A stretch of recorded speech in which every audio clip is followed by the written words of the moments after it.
Salam əziz şagirdlər, sizinlə bugünkü dərsimiz köməkçi hissələrinə olan qoşmadır. Biz artıq morfologiya bölməsini öyrənib bitirdik və bilirik ki, əsas nitq hissələri ayrılıqda cümlə üzvü olurlar, əsas nitq hissələri ayrılıqda sual-cavab verirlər və söz yaradıcılığında iştirak edirlər. Həm sadə, həm düzəltmə, həm də mürəkkəb olurlar.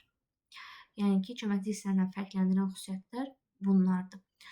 Amma köməkçi hissələri ayrılıqda cümlə üzvü olmur, ondan sonra hansısa bir suala cavab vermir və digər xüsusiyyətlərdə baxa bilərsiniz.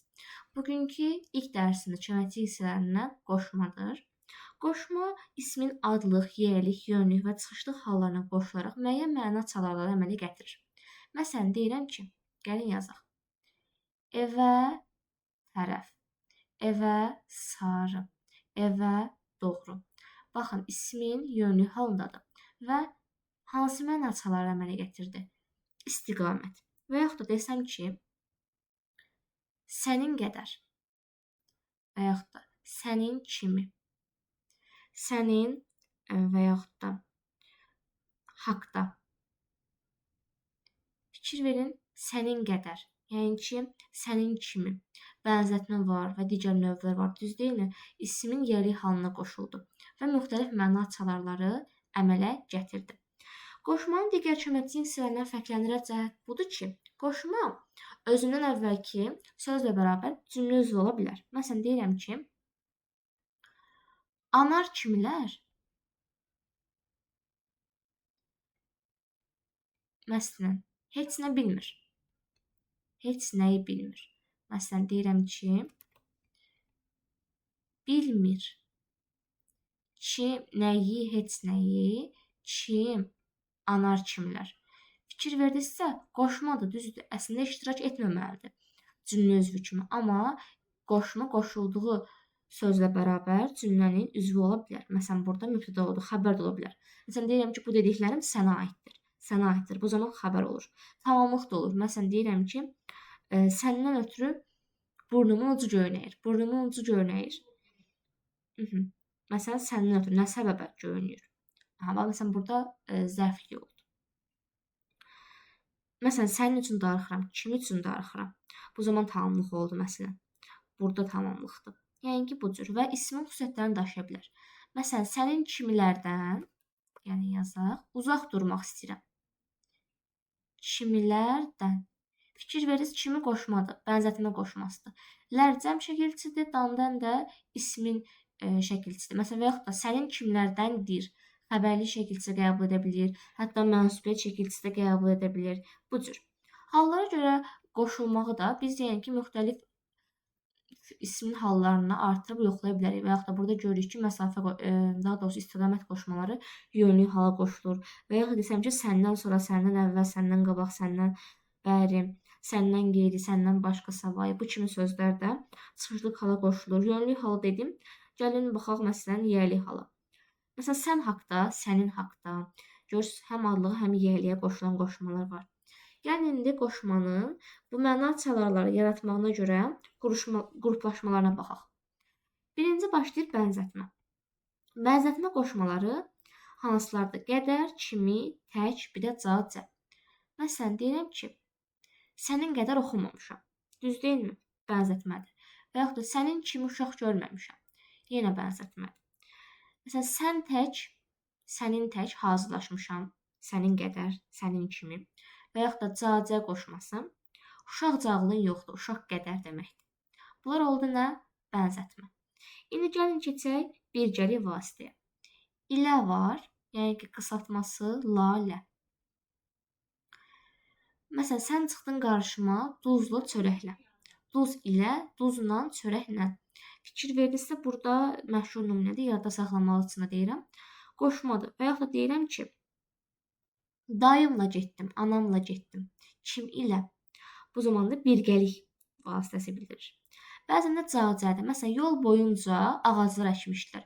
Yol boyu ilə əvəz eləyə bilirik. Yəni ki, ən müsbət tərəfi budur ki, bir-birini əvəz eləyə bilirsən sözləri. Bu da birgəlik. Sonra gəlin keçək məsafəyə. Məsafə də hansıdır? Məsələn, deyirəm ki, evə qədər ötürdüm. Və yaxud da deyirəm ki, məktəbə kimi getdim. Evədək getdim və yaxud da. Səhərəcən gözlədim. Deməli, hansılardır? Qədərdir. Məsafədən söhbət gedir. Kimidir? Sonra dəkdir, bir də can-cənd. Yəni ki, bunlardır. Bir də can-cənd. Bəs dördüncü olaraq hansından danışmaq istəyirəm? Məsafə hazır, istiqamət. Bu da bayaq dediklərim. Evə tərəf, evə sarı, evə doğru, evə qarşı. Yəni ki, bu cür düşmənə tərəf və yaxud da düşmənə qarşı, düşmənə sarı, düşmənə. Yəni burada müəyyən bir istiqamət var. Hansı bir məsafə yoxdur. Məsafə arasında çox vaxt olur, amma istiqamət müəyyən bir yöndür. Gələk, bu da hazır. Gələk aidlik qoşmalarına. Məsələn, deyirəm ki, məxsuslu ola bilər. Aid, dair, məxsus haqqında. Məsələn, sənin haqqında, sənə dair, sənə məxsus, sənin barəsində fikir verdinizsə, həm yönlü halının, həm də yerli halının işlənə bilir. Sonra gələk zamana. Bəs zaman hansıdır? Zaman qoşmaları da ki, məsələn, səndən sonra, səndən qabaq, səndən bəri, səndən əvvəl çıxışlı hala qoşulurlar. Bu da olur zaman qoşmaları, sonra, əvvəl, qabaq, bəri. Sonra fərqləndirmə qoşmaları. Məsələn, qeyri, başqa, savayı, ayrı, deməli, savayı, ayrı, özgə, bir də əlavə. Özgə, bir də əlavə. Səndən əlavə, səndən qeyri, səndən başqa, səndən savayı, səndən ayrı çıxışlı halından işləndi. Bir də son olaraq nəydən danışaq? Səbəb, məqsəd, bir də istinad. Məsələn, sizin üçün almışam və yaxud da sizə görə gəlmişəm. Məsələn, tapşırığa əsasən bunu dedim. Baxın, yönlükdür, yerliklə işlənir. Məsələn, səndən ötürü gəlmişəm, çıxışlıqla da işləndi, fikir verdinizsə. Bunu da belə yadda saxlayırıq. Sonra bizdə var qoşmaların sinonimliyi. Bunun əvvəl nə deyib? Bunun əvvəl onu deyim ki, təkcəzalı qoşmalar var. Dəkdir, can-cənd. Bunları yadda saxlayaq. Bir də cacədir, bir də tək qoşması. Məsələn, sən tək, uşaq tək ağlın yoxdur. Bunlar bu cür yazılır. Baxın bunlar. Fikir verirsə, cacə həm bənzətmədə var, həm də harda var, birgəlikdə var. Bunu da belə yadda saxlayırıq. Aha, gəlin danışaq sinonimlikdə. Deməli, sinonimlik.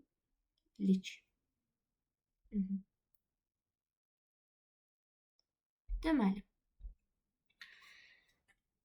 sinonimlərdə dedik ki, nə var? Bənzətmədə qədər var, kimi var, tək var. Müqayisədə də ki, qədər var, cacə var. Babi var ki, sənin qədər oxumamışam. Bu bənzətmədir. Bir də var, evə qədər getdim. Düz deyilmi? Bu məsafədir. Yəni, bunu aid eləmək lazımdır.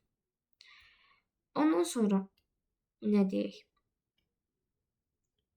Daha doğrusu, sinonimlikdə zaten danışdıq. Sinonimlikdə bir-birini əvəz edirsən. Bu heç. Biz fərqləndirməni danışaq. Mən fərqləndirməni deyirəm. Nə mənada fərqləndirməni deyirəm? Birdən qarışdırarsınız qədər. Bax, sənin qədər ağlım yoxdur, sənin qədər oxumamışam deyəndə bu olur nə? Bənzətmə. Bir də var deyirəm ki, evə qədər məni ötür. Bu nədir? Məsafə. Yəni, bunları belə fərqləndiririk. Cacə. Yol boyunca, yol boyu il olanda olur birgəlik. Deyəndə ki, məsələn, nə? Uşaq qədər yoxdur deyəndə olur nə? Bənzətmə. Bunu belə fərqləndiririk.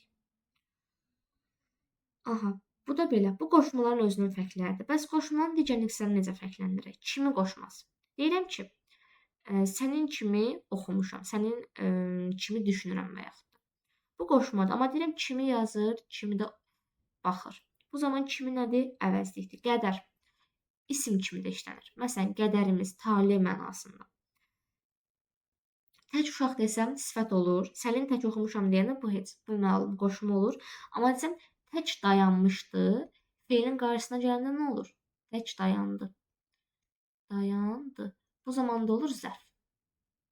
Və ya desəm ki, tək istədiyin sənsən. Məsələn, tək sənə güvənirəm. Bu zamanda ədət olur. Ədət də hələ keçsəmişik, amma indidən deyirik.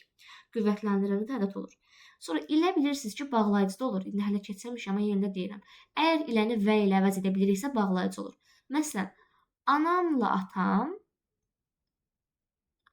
atam görüşdülər. və yaxud da anamla atam gəldi, anam və atam gəldilər. Yəni ki, bu cür. Bir də xəbərinə fikir verməlisiniz. Gəldilər olsa, xəbər cəmdə olsa, demək həqiqətən də nədir? Bağlayıcıdır. Anam və atam gəldilər. Anamla atam gəldi desəm, iki cür olur. Anam yəni atamla gəlib, atam ilə gəlib. Bu zaman olacaq qoşma. Tamammı? Bunu fərqləndirək bir-birindən. Anamla atam gəldi desəm, buradakı ilə olacaq, qoşma olacaq. Yəni birgəlik mənasında. Amma anamla atam gəldilər olsa, burada və ilə əvəz edə bilsək və xəbər cəmdə olsa olacaq bu artıq ilə qoşması yox, bu bağlayıcı olacaq. Bunu da unutmayaq. Ca ədatda olur. Bəs bunu necə fərqləndirək? Qoşma zaten bizə məlumdur. Məsələn, deyirəm ki, bircə günümüz qalıb, ikicə günümüz qalıb. Bir burada sayda cədə qüvvətlendirici ədatdır. Bu da belə. Tərəf ismi olur. Məsələn, tərəflər razılığa gəldilər. Bu zaman isim olur, tərəfi də buradan bilək. Doğru sözü feilin qarşılığında zərf, ismin qarşılığında doğru söz, doğru sual deyəndə olur sifət. Qoşmada da ki, istiqamət bildirir. Düşmənə doğru getdi və yaxud da evə doğru irəlilədi. Bu cür. Sarı sözü feil ola bilər. Məsələn, yaramı sarı. Sarı sifət ola bilər, sarı rəng mənasında. Evə sarı istiqamət olanda da olur nə? Qoşma. Bu da zaten rahat fərqləndirmək. Məsələn, desəm qabaqda oturmaq, harada? Bu zaman olacaq zərf, amma səndən qabaq mən gəldim, qoşmadır. Və yaxud da desəm ki, qarşı sözünü. Qarşıda oturmuşam, qarşıda gözləyirəm, olacaq zərf, amma sənə qarşı və yaxud da xəstəliyə qarşı savaşmaq olanda olacaq nə? Qoşma. Ondan sonra qeyri, özgədir, başqadır. Səndən qeyri, səndən özgə, səndən başqa heç kimim yoxdur desəm, olacaq qoşma. Amma desəm ki, başqa adam gəlsin, özgə adam gəlsin, qeyri adam gəlsin, bu zaman sifət olacaq. Ayrı sözü də qoşma kimi, məsələn, səndən ayrı heç kimim yoxdur, düz deyilmi? Və yaxud da ayrı iş taparsan, bu zaman olacaq nə? Sifət. Amma desəm ki, ayrı qaldıq, bu zaman olacaq feilin qarşısında nə? Zərf. Yəni bunlarda bilmək lazımdır. Bu arada ancaq qoşma kimi işlənənlər də var. Məsələn, haqqında, barəsində, haqda, savayı, üçün, ötürə, görü qoşmaları ancaq qoşma kimi işlənir. Bu da belə. Kimi bəzən zamanda bildirə bilər. Kimi qoşması. Kimi dedik ki, məsələn, evə kimi, düz deyilmi? Bu kimi işlənə bilər. Bir də var ki, belə deyək də, kimi burada işləndə nə olurdu? Məsafə olurdu. Bir də bənzətmə olurdu. Düz deyilmi kimi? Məsələn, desəm ki, o, məsələn, ayaq səsi eşidən kimi pəncərəyə boylanırdı. Məsələn, at gözləyirmiş. Atın ayağının səsini eşidən kimi pəncərəyə boylanır. Bu zaman məzmunu bildirə bilir. Yəni, istisna hallardadır. Yaxşımı? Bu da belə. Yəni ki, əlavə nəsə deyə bilərikmi? Burada qoşmalı sözlər bütün cümlə üzvləri rolunda çıxış eləyə bilər. Yəni ki, bu da belə.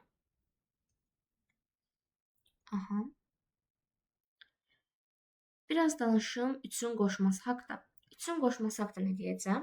Aidlik, səbəb, məqsəd məzmunu bildirir. Məsələn, desəm ki, İmran anası üçün də hədiyyə almışdı. Bu aidlikdir. Desəm, sahələrə baxmaq üçün tezdən evdən çıxdı və yaxud da qonaqlarla tanış olmaq üçün tanış olmadığı üçün yaxına gəlmədi. Bu zamanda olacaq nə? Səbəb.